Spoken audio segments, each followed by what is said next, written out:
and then I'll check in. Like if I'm fine, I don't need to eat the third one, but I don't feel deprived because I got fish tacos. So it just listen to your body and it'll all just kind of like level out. Stop the restriction and the obsession. And I realize how easy it sounds. But if you read my book, you can see That's right. I did it. I struggled and I finally found balance later in life, but it can happen and you can do it at any point in your life. It's never too late. So what would you tell your younger self now? Get off the scale because that number determined my worth. And when you're an athlete, like I'm a bigger person. Like I weigh, I'm probably like 158. I think I weigh. Like if I weighed close to 160 when I was younger, I'm so happy at this weight.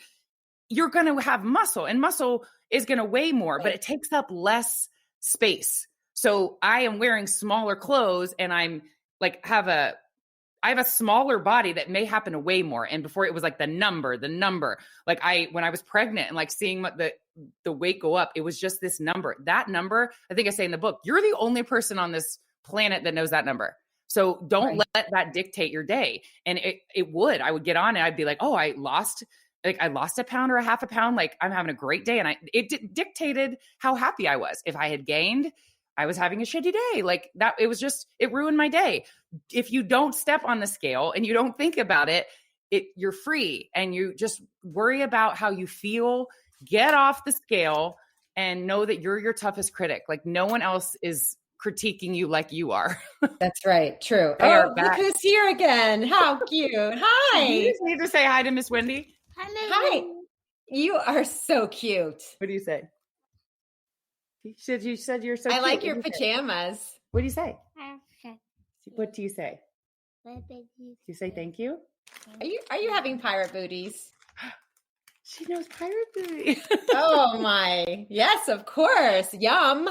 It's like no problem just coming in and I'm working right now, okay? Can you get Daddy? Where's Daddy?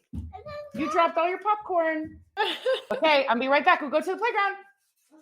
So they're on spring break. Typically, this would have been a perfect. Okay, my daughter wants to say hi. Oh my gosh, you have pirate booties too. Hi, gorgeous. Is that Minnie Mouse? Is that Minnie Mouse or Mickey? Who's on your shirt? It is Minnie Mouse. Oh, I love Minnie Mouse. Yeah. She's not moving.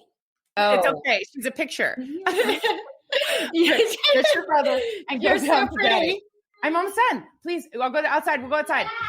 Well, now I feel like we're a family for real. Now I know the kids. Yeah, we go way back. Hey, JC. Is Marcus coming on now? Yeah, right. He's gonna come up and be like, "Hey, he coaches football, so I think that's why he doesn't have them right now because they have a game on Wednesday, which is like 2 days left to prepare. So I'm on duty. I asked him for 20 minutes, didn't happen. That's okay. It works out. So after college, you moved to Washington D.C., right? Is that where? Tell me a little bit about that. Well, in the book, we didn't touch on this, but I was in a very toxic relationship. Hey guys, Amaya and Jace, go sit on the front porch. You want to sit outside? Sit right on the porch and I'll be right out. Okay. When I was bulimic and I had just quit soccer, I started dating like the big man on campus and I knew that he was cheating on me. He had a baby recently. Like I was just so down and I felt like if he liked me, like maybe I was important. That was like how I had worth in college because I wasn't playing soccer. I was dating him and it kind of wrecked the relationships with my family because they were so disappointed. You know, I was dating someone that just had a baby with someone. I was just in a horrible situation. So when I grew up in Ohio, and a neighbor knew somebody in DC that was looking for an assistant, and it was my way out. I flew out. I got the job, and I moved to DC within a month of graduating, not knowing anyone except the guy that hired me. And my depression continued there because, again, I didn't have family, and I was struggling. I would come home to my apartment on Friday. I mean, an apartment is being kind, like my closet that I called an apartment. And I didn't come out till Monday, till I would go back to work for a year. And I was struggling. And then the guy that I was working with he brought me in one day and was like, I have this opportunity with the Redskins and you've done a great job for me. I want you to come with me. So I went with him And I had seen my husband, like I'd see him on the website. Like he was somebody that I was like, no. Like I had to sign something saying I wouldn't date anyone. And I was just so grateful to have like a job with an NFL team.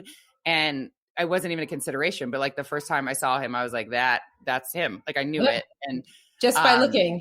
I knew I saw a picture of him. But then I was like, I would like hang out by the front desk, and the front desk lady always was talking about him. And I was like, is he married? And she's like, no. And I was like, does he have any kids? She's like, no. And so I was kind of like scoping it out for a while. And then he asked me out. Like I worked for the broadcasting department. So we would do like shows with the players. So I was the only girl in our department. So when they needed a player to go do something, they would send me. So I would talk to him. I had interviewed him a couple of times, and we dated for a year without anity finding out. And then I remember there was a game, he got an interception, ran it back for a touchdown. And I'm in the press box like, I couldn't react. Like I can't do this anymore. Like I wasn't looking for a broadcasting career, which is funny that I have a podcast now because obviously it wasn't on my radar. And I just left my job and could actually like be with his family in the stands. And we've been together 15 years now. He's been out of the league for 10 already. It's crazy. And now coaches high school football. That's awesome. That's such a happy story. And 2 kids later. So when everybody found out, what happened? They were shocked because he didn't tell a soul. And I obviously didn't, because I didn't want to lose my job. But I'll tell you, we never would look at each other or, hey, Amaya, a little bit quieter. We never looked at each other or would ever be seen around each other at work. If you're ever questioning if coworkers or people at work are dating, it's the people who don't talk to each other. Like if you see people talking and you're like, oh my gosh, maybe. No, it's the ones that are not looking at each other, not talking to each other. There's something going on there. That's another book. That's your next book. Yeah, right. I actually am. It's funny that you say that. I'm actually going to do a second edition. Scots and Margaritas, The Journey Continues, with obviously all of my tips, but then all the stuff that I've learned since. Like I said, like I still have the mess. I still think about, and I've had a lot of people on, actually a former NFL tight end, a guy, and he was bulimic. And he said when he knew he had a problem, there was no one to look up to because it was all like white women, like teenagers, like me. Right. And he's like, so now he's an advocate, and he, went to treatment, and him and I had a very interesting conversation about healing and being truly like healed from it. And I admittedly, mentally, I'm not there yet. I no longer abuse my body. I don't do anything like that, but the thought of it, I think, will be with me forever. And I don't know if that's because I didn't seek like professional treatment. I just kind of stopped doing it on my own. So just kind of some resources and all the knowledge that I've gained since putting out that book. Looking forward to writing that when I don't have Pirates booty on my shirt. Well, listen, we can do another segment with your kids if they want to talk to us. My daughter has a show I put on my Instagram sometime. Mama, you gotta be. It's like they don't even.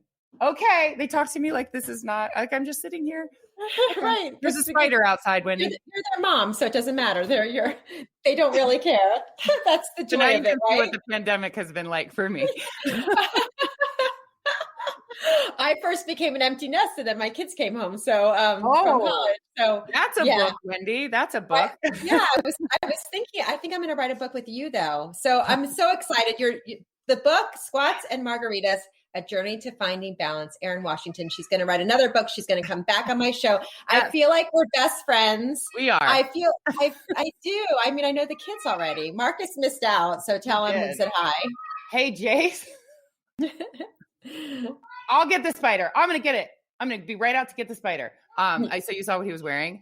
I wish he put on a winter coat and has on his big boy underwear and a winter coat and no shoes and is standing on my porch. That's perfect. That's a picture. That's going to be raising kids during the pandemic, having a podcast and interviewing with kids. Mm-hmm. It's all perfect. It sounds like your journey is just evolving now. Thank you. I think the best is yet to come for you. Thank you, Wendy. Thank you so much for having me. This was so fun. I know. I already liked you before I even started talking to you. Just the minute I picked up your book, I was like, you're first of all, you're beautiful inside and out. And your story, you obviously you went through that to share your story and to help other people. So now we know. And you'll continue to do that. And you'll definitely invited back anytime, staying in touch with you. Yes. You are so lovely. Thank you. You are too. Thank you so much, Wendy. Thanks so much. Kiss those babies. Okay. I know they're waiting for you. Say hi to Marcus. Okay, you can cut it, but you got to see this. Come and see. What is this? What you decided to wear outside? Okay, sure. Let me see. Let me see. Ready? Yeah. Wow. We got a winter coat and we got underwear. I love it. There was a stink bug. No, there was a spider. There was a spider. Oh, okay. There was a spider. Mommy's going to get the spider right now. One of my neighbors are like, "Where's Erin? Your children are out on your report." Okay, I'm saying. Can I tell you something? Yes. We're going to a park to Miles' house. We're gonna go to a park. What was the deal? You guys came out though. Would you guys like to sign off on my podcast? What? They like to sign off on the podcast. Yes. Do you want to say bye to Miss Wendy? Come back over here. Come back together. What do you? What do you want her to say? Thanks for listening. Hang on 1 second. Have him say what? Have him say thanks for listening to my podcast. What's up with Wendy? Can you say thanks for listening to my podcast? What's up with Wendy in the microphone? Can you say it? I don't know if she can do it. She may not be able to. She's getting shy. What's up with Wendy? Thanks for listening to my podcast. What's up with Wendy? Oh my gosh! Yay! You're a star already. Sorry. Oh, that was so fun. She signed on. When can she start? Okay, when you get a second, you need to go on my IGTV, the Amaya show. She's done 3 episodes. I just set up my phone and I leave her and she's like, okay, guys, today we're gonna, like, she did gum. She did an episode about water.